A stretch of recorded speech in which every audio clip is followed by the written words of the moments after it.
Readings October 21st, 2015 here. Jonathan Freedman visiting, and pointed out some interesting things I've never actually ever thought about. No one has addressed before about the eyes of Père Jacques and of my great-grandmother Zlata Barshevsky. Hi, I'm just speaking as a viewer, Of course. not an art critic, but I instantly noticed as I approached them that in this work the friar or the priest is looking right at the viewer with a pleasant, maybe slightly enigmatic, but pleasant look on his face, and you feel that he's approachable.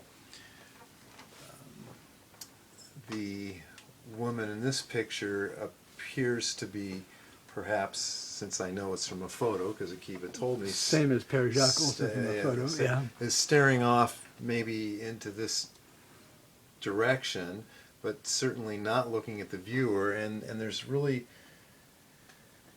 no detail from the photo to indicate, you can't really see eyes, and so you can't see her pupil, a little hint of the white of the eye there? You are saying that, but I would have to see the photo. It looks nothing more than abstract. Oh, really? Here.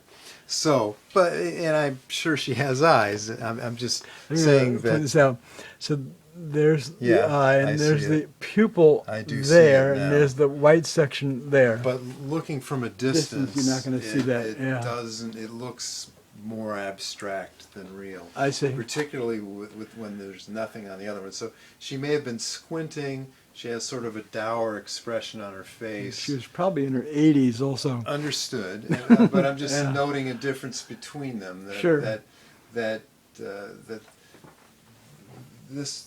this man is looking at the viewer, and that gives the viewer sort of a pleasing quality, or at least it does it to me, whereas she is not. Sure. And I'm